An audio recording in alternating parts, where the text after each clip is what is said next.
नमस्कार, India news देख रहे हैं आप। आपके साथ मैं अभिषेक पांडे। बुलेटिन की शुरुआत करेंगे फटाफट अंदाज में। प्रधानमंत्री मोदी ने जेवर के नोएडा अंतर्राष्ट्रीय हवाई अड्डे का शिलान्यास किया। इस दौरान उनके साथ राज्य के मुख्यमंत्री योगी आदित्यनाथ और केंद्रीय नागरिक उड्डयन मंत्री ज्योतिरादित्य सिंधिया मौजूद रहे। जेवर एयरपोर्ट दुनिया का चौथा सबसे बड़ा एयरपोर्ट होगा, एशिया का सबसे बड़ा एयरपोर्ट। पीएम ने कहा कि आप सभी को, देश के सभी लोगों को, उत्तर प्रदेश के भाई बहनों को नोएडा इंटरनेशनल एयरपोर्ट की बहुत बहुत बधाई। पीएम ने संबोधन में जेवर एयरपोर्ट कनेक्टिविटी को आसान बताया। कहा कि यूपी को अंतर्राष्ट्रीय बाजारों से सीधे कनेक्ट करेगा। पीएम ने संबोधन के दौरान कहा कि किसान फल, सब्जी और मछली को जल्दी एक्सपोर्ट करेंगे। मेरठ की स्पोर्ट इंडस्ट्री और आगरा का पेठा को विदेशी मार्केट में पहुंचने में आसानी मिलेगी। जेवर एयरपोर्ट करीब 6200 हेक्टेयर में बनेगा। इसके निर्माण पर 29,650 करोड़ रुपए खर्च होंगे। पहले चरण में 1334 हेक्टेयर जमीन पर एक नए रनवे और एक टर्मिनल साल 2024 तक बनकर तैयार होगा। मोदी ने कहा कि आजादी के 7 दशक के बाद पहली बार उत्तर प्रदेश को वो मिलना शुरू हुआ है जिसका वो हमेशा से हकदार रहा है। डबल इंजन की सरकार के प्रयासों से आज उत्तर प्रदेश देश के सबसे कनेक्टेड क्षेत्र के परिवर्तित हो रहा है। पीएम मोदी ने कहा कि आजादी के बाद यूपी को ताने सुनने के लिए मजबूर कर दिया गया था। कभी गरीबी के ताने, कभी घोटालों के ताने, कभी खराब सड़कों के ताने, कभी माफियाओं के ताने। अब यूपी अंतर्राष्ट्रीय छाप छोड़ रहा है। चंडीगढ़ में हरियाणा कैबिनेट की अहम बैठक हुई। सीएम की अध्यक्षता में हुई यह अहम बैठक में कई अहम मुद्दों पर लगी मुहर। चंडीगढ़ में सीएम की अध्यक्षता में कैबिनेट की बैठक हुई जिसमें हरियाणा परिवहन विभाग सेवा नियम के एजेंडे पर मुहर लगी। कैबिनेट की बैठक में 17 दिसंबर से विधानसभा का शीतकालीन सत्र तय करने पर भी मुहर लगी। एचपीएससी भर्ती घोटाले पर कैबिनेट मंत्री कमलपाल गुर्जर ने कहा है कि इस मामले में सरकार ने दोषियों पर तुरंत कार्रवाई की है। जो भी अधिकारी दोषी पाए जाएंगे बख्शा नहीं जाएगा। कमलपाल गुर्जर ने कहा है कि विपक्ष पर पलटवार करते हुए कहा कि कांग्रेस के शासनकाल में भर्ती घोटाले पर कभी कोई कार्रवाई नहीं की गई। शिक्षा मंत्री कमलपाल गुर्जर ने कहा कि स्कूल खोलने पर जल्द सरकार फुल स्ट्रेंथ के साथ स्कूल खोलने जा रही है। साथ ही उन्होंने कहा है कि कोविड की परिस्थिति को देखते हुए फैसला लिया जाएगा। भिवानी पहुंचे जेजेपी के वरिष्ठ नेता दिग्विजय चौटाला ने कांग्रेस पर साधा निशाना। कहा कि कांग्रेस के हालात खराब, राहुल गांधी भी छोड़ सकते हैं कांग्रेस। सरकार के 75% आरक्षण के खिलाफ हाईकोर्ट जाने पर बोले दिग्विजय चौटाला। कहा कि ऐसे लोग हरियाणवी नहीं हो सकते, इन लोगों की मंशा ठीक नहीं। किसान आंदोलन पर बोले दिग्विजय चौटाला। किसानों की एमएसपी की मांग को जायज बताया और कहा कि एमएसपी कानून एक ही दिन नहीं बन सकता, इसके लिए किसान नेताओं से चर्चा के लिए कमेटी बनेगी। दिग्विजय ने कहा कि कैप्टन अमरिंदर के बाद कांग्रेस नेता पार्टी छोड़ने की कतार में लगे हुए हैं। राजस्थान कांग्रेस पर बोले दिग्विजय चौटाला कि 2-4 दिन में राजस्थान की राजनीति में भी होगा बड़ा घटनाक्रम। कांग्रेस महासचिव रणदीप सुरजेवाला ने प्रेस कॉन्फ्रेंस की। रणदीप सुरजेवाला ने कहा है कि सरकार और मुख्यमंत्री अब नौकरी बेच गिरोह से बचने लगे हैं। उन्होंने कहा है कि सरकार अपनी जवाबदेही पर पल्ला झाड़ रही है और बीजेपी, जेजेपी सरकार और सीएम सिलसिलेवार जवाब देने होंगे। पलवल में इनेलो सुप्रीमो और पूर्व मुख्यमंत्री ओम प्रकाश चौटाला ने बीजेपी सरकार पर जमकर हमला बोला। कहा कि बीजेपी सरकार को यूपी चुनाव का डर, जिसके चलते केंद्र ने तीनों कृषि कानूनों को वापस लिया। ओम चौटाला ने कहा है कि कृषि कानून वापसी के साथ ही किसान आंदोलन में शहीद हुए 700 किसानों को शहीद का दर्जा देना चाहिए। किसानों पर दर्ज हुए मुकदमों को वापस लेना चाहिए। उन्होंने कहा है कि एमएसपी पर लिखित कानून बनाने सहित अन्य किसानों की मांगों को पूरा करना चाहिए। उन्होंने कहा है कि जनता अब बीजेपी का असली चेहरा पहचान चुकी है। किसान संगठन आंदोलन में के 1 साल पूरा होने पर 26 नवंबर को दिल्ली की सीमाओं पर बड़े प्रदर्शन की तैयारी कर रहे हैं। 40 से ज्यादा किसान संगठनों के समूह संयुक्त किसान मोर्चा ने कहा है कि वे अपना आंदोलन खत्म नहीं करने वाले हैं क्योंकि उनकी मांगें अभी भी बाकी हैं। तीनों कृषि कानूनों को वापस लेने के लिए संसद में पेश होने वाले विधेयक को मंजूरी करार देते हुए एमएसपी की कानून गारंटी को पूरा करने की मांग। किसान महापंचायत को लेकर फतेहाबाद के बाईपास से दिल्ली के टिकरी बॉर्डर के लिए सैकड़ों संख्या में किसान हुए रवाना। फतेहाबाद के पकड़ी संभाल जट्टा किसान संगठन की अगुवाई में ट्रैक्टर ट्रॉलियों और अपनी गाड़ियां लेकर किसान टिकरी बॉर्डर के लिए रवाना। सिरसा से दिल्ली बॉर्डर के लिए किसानों का जत्था भगत सिंह स्टेडियम में रवाना। रास्ते में नाचते गाते हुए किसान दिल्ली बॉर्डर पर पहुंचे और वहां कृषि कानून वापसी होने का जश्न मनाएंगे। दिल्ली बॉर्डर पर धरने पर 1 वर्ष पूरा होने से किसान दिल्ली बॉर्डर पर पहुंचेंगे और सरकार पर अन्य मांगों को मनाने के लेकर दबाव भी बनाएंगे। भारतीय किसान एकता के प्रदेश अध्यक्ष लखविंदर सिंह ने मीडिया को बताया कि कृषि कानून रद्द करवाने के लिए किसानों ने 1 साल तक दिल्ली बॉर्डर पर संघर्ष किया। उन्होंने कहा कि आंदोलन के दबाव में सरकार ने तीनों कृषि कानून वापस लेने का फैसला लिया है। कैबिनेट बैठक में भी मंजूरी मिल चुकी है। अब अन्य मांगों को मनवाने के लिए दिल्ली जाएंगे किसान। धर्मनगर कुरुक्षेत्र के आदर्श थाना के बाहर प्रदर्शनरत किसानों और पुलिस के बीच सहमति बनी। पुलिस प्रशासन ने समझाने के बाद आदर्श थाना का घेराव खत्म कर निकले किसानों ने लगभग 6 घंटे तक आदर्श थाने का किसानों ने घेराव किया और बिजली विभाग ने बारना गांव में 6 ग्रामीणों पर किया था बिजली चोरी करने का मामला दर्ज। कैथल में लघु सचिवालय के सभागार में प्रतिनिधियों की बैठक। करनाल मंडला आयुक्त संजीव वर्मा ने जिला के चारों विधानसभा निर्वाचन क्षेत्रों के निर्वाचक, सहायक निर्वाचक, पंजीयन अधिकारियों के साथ की बैठक। प्रधानमंत्री गरीब कल्याण अन्न योजना की तिथि को मार्च 2022 तक बढ़ाया गया है। डीएफएसओ सुरेंद्र सैनी ने बताया है कि हमारे जिले में लगभग 1,20,000 के करीब इस योजना के लाभार्थी हैं। डीएफएसओ सुरेंद्र सैनी ने कहा है कि सभी लाभार्थियों को यह अपील करते हैं कि इस योजना का ज़्यादा से ज़्यादा लाभ उठाएं। गरीब आदमी के लिए यह एक लाइफलाइन है।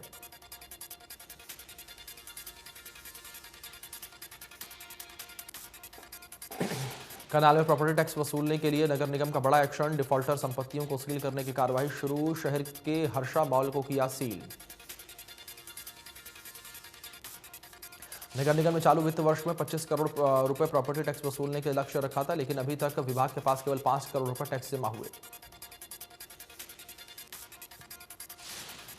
दिल्ली एनसीआर में बढ़ते प्रदूषण की वजह से हरियाणा सरकार ने एक हफ्ते सरकारी और प्राइवेट स्कूलों को बंद करने के आदेश कर दिए थे, जिन्हें आज से शिक्षा निदेशालय के आदेश के बाद खोला गया। बल्लभगढ़ में एक हफ्ते बाद स्कूल खुलने से पहले दिन क्लासों में छात्राएं कम संख्या में आई हैं। साथ ही स्कूल में छात्राओं के 8वीं के बोर्ड एग्जाम में फॉर्म भी भरे गए। अम्बाला शहर के पुराने सिविल अस्पताल में एबी स्कैन मशीन इंस्टॉल की गई है। मशीन के आने से आंखों का अल्ट्रासाउंड किया जा सकेगा और मशीन की मदद से ऑपरेशन में आसानी होगी। मशीन के स्कैन के जरिए सही लेंस के बारे में पता चल सकेगा और बी लेंस के जरिए आंखों का अल्ट्रासाउंड किया जा सकेगा। पंचकुला से 15 नवंबर को शुरू हुई हरियाणा महिला पुलिस की साइकिल यात्रा झज्जर रोहतक मार्ग पर पहुंची। टोल प्लाजा के पास जिला पुलिस की महिला अधिकारियों ने साइकिल यात्रा का स्वागत किया। महिला पुलिस कर्मचारी ने बताया कि साइकिल यात्रा का मुख्य उद्देश्य हरियाणा की महिलाओं को उनके अधिकारों के प्रति जागरूक करना। साइकिल यात्रा 15 नवंबर को पंचकुला से शुरू हुई थी और हरियाणा का दौरा किए जाने के बाद 25 दिनों के बाद पंचकुला में जाकर ही 10 दिसंबर को समापन होगा। पलवल में खेल एवं युवा कार्यक्रम विभाग की तरफ से नेताजी सुभाष चंद्र बोस स्टेडियम में 2 दिवसीय सेमिनार का आयोजन किया गया। वहीं सेमिनार में नशीले पदार्थों के सेवन से युवक और युवतियों पर पकड़े जाने दुष्प्रभावों के लिए जागरूक किया गया। करनाल में डायल 112 पर फर्जी शिकायतें मिलने की वजह से पुलिस की दिक्कतें बढ़ गई हैं, जिसकी वजह से पुलिस का काफी वक्त खराब हो रहा है। डायल 112 पर पारिवारिक और झूठी शिकायतें मिल रही हैं। बता दें कि 15% शिकायतें नकली मिलती हैं। बल्लभगढ़ में दिहाड़ी मजदूरों को जागरूक और वैक्सीनेशन के लिए कैंप लगाया गया है, जिसमें लोगों को वैक्सीनेट किया गया।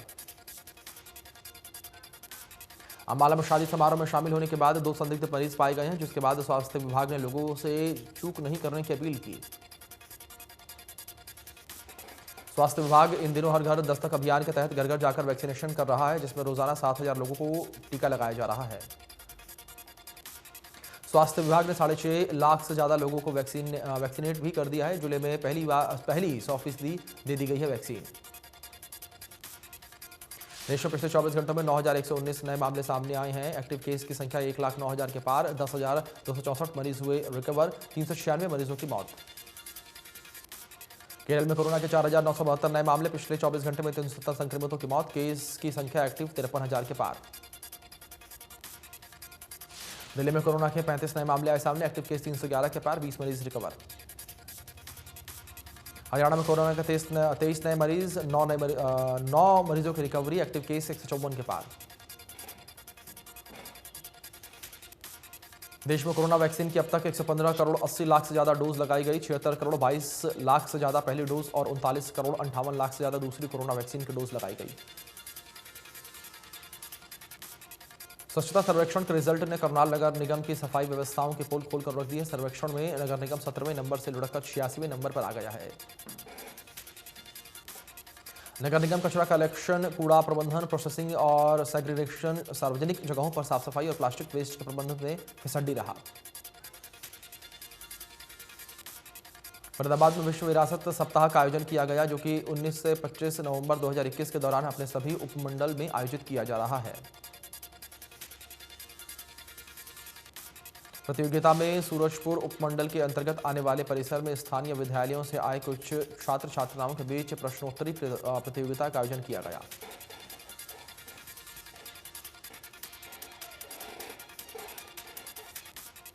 दिल्ली एनसीआर में बढ़ते प्रदूषण पर लोगों ने कहा है कि सड़कों पर जब तक पुरानी गाड़ियां और हैवी व्हीकल्स चलते रहेंगे, प्रदूषण कम नहीं होगा।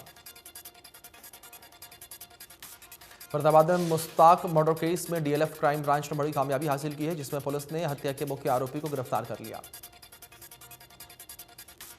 पानीपत में सिविल अस्पताल के कर्मचारियों ने अपनी मांगों को लेकर प्रदर्शन किया है। आरोप है कि ठेकेदार की दबंगई के चलते 14 कर्मचारियों को नौकरी से निकाला गया। कर्मचारियों का कहना है कि उन्होंने कोरोना काल में मरीजों की देखभाल की, लेकिन ठेकेदार की मनमानी के चलते उनकी अनदेखी की जा रही है। कर्मचारियों की मांग है कि ठेका प्रथा खत्म की जाए, पुराने कर्मचारी नहीं हटाए जाएं और समान काम समान वेतन दिया जाए।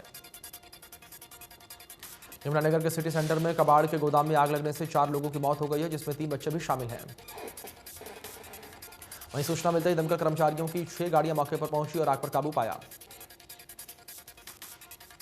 गुरुग्राम के सेक्टर 10 में चोरों का आतंक जारी है। चोरों ने हरसुरू से मकान का ताला तोड़कर लाखों की चोरी की। चोरी की वारदात सीसीटीवी कैमरे में कैद हो गई। पुलिस ने मामला दर्ज करके जांच पड़ताल शुरू की। रोहतक के खोखरा कोट इलाके में हलवाई ने फांसी लगाकर आत्महत्या कर ली। 23 वर्षीय संदीप के परिजनों ने फाइनेंसरों पर हत्या का आरोप लगाया। परिजनों के अनुसार राजेंद्र नाम का गारंटर शाम को संदीप को अपने साथ लेकर गया था और होम अखाड़े में नजदीक कमरे में सुबह फांसी के फंदे पर लटका मिला शव। फिलहाल पुलिस ने पीड़ित की शिकायत पर मामला दर्ज कर लिया है। पुलिस ने शव को पोस्टमार्टम के लिए पीजीआई भेजा। कंज्यूमर ग्रीवेंस रिटेसल फोरम के तत्वाधान कस्बे के 33 केवी कार्यालय पर खुला दरबार का आयोजन किया गया। खुला दरबार में करीब 13 शिकायतें आई और जिनका मौके पर निवारण किया गया।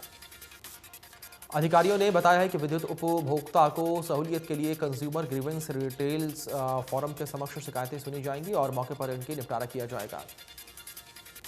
नगर निगम सफाई कर्मचारियों ने किया सरकार के खिलाफ प्रदर्शन। मानी गई मांगों का सरकार से पत्र जारी करने की मांग। विधेयकों को भी सौंपेंगे ज्ञापन। विधानसभा में उठाएंगे उनकी आवाज। कैथल में प्रशासन की तरफ से पराली जलाने वाले किसानों से 15 लाख जुर्माने वसूले गए हैं और 623 लोगों के चालान काट दिए गए हैं। कृषि अधिकारी ने बताया है कि सैटेलाइट के जरिए 1155 लोकेशन मिली थी, जिसमें 623 लोगों के चालान किए गए और 8 लोगों के खिलाफ एफआईआर दर्ज की गई। झज्जर के गोड़िया गांव में एक नवविवाहिता की शादी के 3 महीने बाद ही संदिग्ध परिस्थितियों में मौत हो गई। विवाहिता का शव छत पर मिला। नवविवाहिता के गले और शरीर पर चोट के निशान मिले हैं, जिस पर परिजनों ने हत्या की आशंका जताई। बल्लभगढ़ में पुरानी रंजिश के चलते 2 पक्षों में जमकर लाठी डंडे चले हैं। मारपीट में एक पक्ष को 4 लोग गंभीर रूप से घायल। वहीं घायलों का आरोप है कि उनके ही पड़ोस में रहने वाले कुछ लोगों से उनसे पहले भी झगड़ा हुआ था और उसी बात की रंजिश रखते हुए उन पर हमला हुआ। नू के मंडीखेड़ा गांव के पास सांठावाड़ी रोड पर एक पेड़ से युवक का शव लटका हुआ मिला, जिसके बाद इलाके में सनसनी फैल गई। सूचना मिलते ही पुलिस मौके पर पहुंची और शव को पोस्टमार्टम के लिए अस्पताल में भिजवाया है। फिलहाल पुलिस ने मामला दर्ज कर लिया है। गोहाना में तेज रफ्तार ट्रक ने 2 किसानों को टक्कर मार दी, जिसमें एक की मौत हो गई है जबकि दूसरा घायल है। भारतीय नौसेना के बेड़े में आईएनएस वेला सबमरीन भारतीय नौसेना में शामिल हो गई है। आईएनएस वेला सबमरीन के जरिए दुश्मन पर करीब से नजर रखी जा सकेगी। इसके अलावा इसमें भारतीय नौसेना की मारक क्षमता से भी इजाफा हो जाएगा। आईएनएस वेला सबमरीन एक स्कॉर्पियन क्लास के सबमरीन है, जो कि प्रोजेक्ट 75 का हिस्सा है। मौसम विभाग ने केरल में भारी बारिश का अनुमान लगाया है। वहीं तमिलनाडु, पुडुचेरी, कर्नाटक में भी बारिश के आसार। मौसम विभाग के अनुसार चक्रवाती हवाओं का क्षेत्र दक्षिण बंगाल की खाड़ी में मध्य भागों में बना हुआ है। चेन्नई और पड़ोसी जिलों में गुरुवार से शनिवार तक के लिए ऑरेंज अलर्ट जारी किया गया। मौसम के हालात को देखते हुए आईएमडी ने मछुआरों को भी सतर्क किया है कि इन इलाकों में अगले 2 दिनों तक न जाएं। तमिलनाडु में बारिश के कारण चिकन की कीमतों में गिरावट के बाद पोल्ट्री किसान परेशान। सेंट्रल रेलवे की ओर से जारी आदेश के मुताबिक अब 50 रुपए की जगह प्लेटफॉर्म टिकट 10 रुपए का। अमेरिका और दोस्त देश सऊदी अरब के बीच तनाव देखने को मिल रहा है। अमेरिका और सऊदी अरब के बीच ये हालात तेल के चलते पनप रही हैं, लेकिन इन रणनीतियों से अमेरिका के हालात बिगड़े हैं। अमेरिकी प्रशासन ने काफी गुजारिश करने के बावजूद सऊदी अरब के क्राउन प्रिंस अपनी बात पर अड़िग हैं। अमेरिका ने थक हारकर घोषणा की है कि पेट्रोल के दाम कम करने के लिए वो अपने रणनीतिक भंडार से 5 करोड़ बैरल कच्चा तेल जारी करेगा। अमेरिका ने कोरोना महामारी का असर कम होने के बाद इन देशों में लगातार गुजारिश की है कि तेल का उत्पादन तेजी से बढ़ाया जाए, लेकिन इन देशों के साफ तौर पर ऐसा करने से मना कर दिया।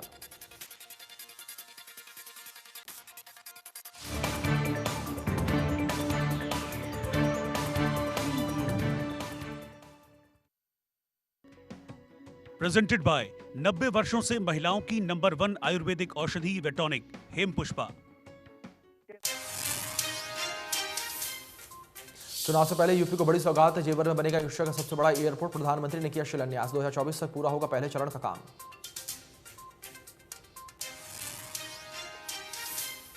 सत्रह दिसंबर से हरियाणा विधानसभा का शीतकालीन सत्र। 3 दिन में सत्र की कैबिनेट बैठक में लगी मुहर। हरियाणा परिवहन विभाग सेवा नियम के एजेंडे को मंजूरी।